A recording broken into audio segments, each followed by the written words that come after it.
4 ways to hurt those who hate you without lifting a finger. They speak your name with venom. They smile with a blade behind their teeth. They mock your silence, mistaking it for weakness. They want you angry. They want you broken. They want to know that they still live inside your head. But you won't give them that. Not because you're soft, not because you're afraid, but because you've understood something darker, something deeper. To truly wound your enemy, you don't strike back. You rise above, and when you rise high enough, they can't even reach you. We don't play the fool's game of revenge. We don't chase after applause or vengeance. We let them swing at the wind. And in that silence, they suffer more than any retaliation could ever offer. Here are 4 ways to break those who hate you without even lifting a finger. 1. Stay unshaken when they try to shake you. Their power dies the moment you don't react. They crave your rage because it confirms their relevance. They want to see you unravel, to mirror the chaos inside them, and when you don't, it terrifies them. Epictetus said it with deadly precision. It is not he who reviles or strikes you who insults you, but your opinion that these things are insulting. We don't resist because we're passive. We resist because we refuse to be pulled into their fire. Let them speak. Let them spit.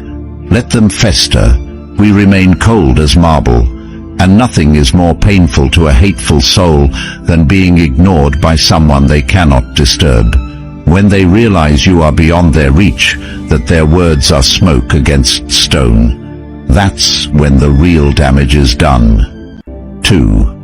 Build a life so disciplined it shames their weakness. They watch from the shadows, hoping you fail. But every morning you rise with discipline. Every day you sharpen your mind. Every night you hold yourself to standards they've never even touched. And slowly, your existence becomes a mirror they cannot bear to look into. Marcus Aurelius reminded himself daily, the best revenge is to be unlike him who performed the injury. So we train. We build habits rooted in strength, not spite. We cultivate peace so deep it makes their noise unbearable even to themselves. Because nothing hurts more than realizing the person you tried to destroy is now too far above you to notice. Not because they climbed to spite you, but because they never even saw you as an obstacle. 3. Outlive their hate. Time is the great judge, and those who hate burn quickly, consumed by their own fire. But we endure. We do not live in reaction. We live in intention. Every breath is a decision, every moment a test. Seneca warned, how much better to heal a wrong than to avenge one. Vengeance takes us far from the purpose of our lives, so we don't chase them, we outlast them. When years pass and they are still haunted by old bitterness, and you are building, growing and leading, that is the deepest cut. Because you didn't just survive them, you outgrew them, and without lifting a finger, without wasting a single drop of your strength on retaliation, you've already won. 4. Forgive them publicly and mean it. The cruelest mercy is the one that exposes their pettiness. When you forgive, not with arrogance, but with clarity, you declare before the world, you cannot make me hate you. You are not powerful enough. Forgiveness, when it comes from strength, not weakness, cuts deeper than revenge ever could. Because it says, you are no longer a threat.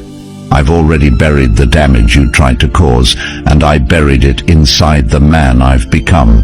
Musonius Rufus, the teacher of Epictetus, said, it is not enough to refrain from harming others. We must also not wish them harm. This is the edge only the disciplined can walk. To forgive your enemies is to remove the final weapon they hold against you. They cannot haunt you with guilt.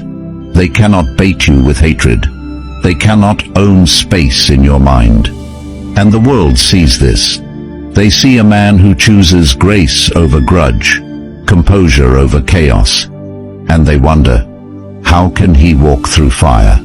and still bless the hands that lit the match. Because we know something they don't. Forgiveness isn't surrender.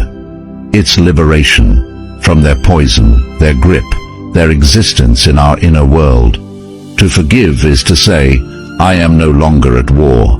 And that peace, that terrifying peace, becomes a punishment they never saw coming.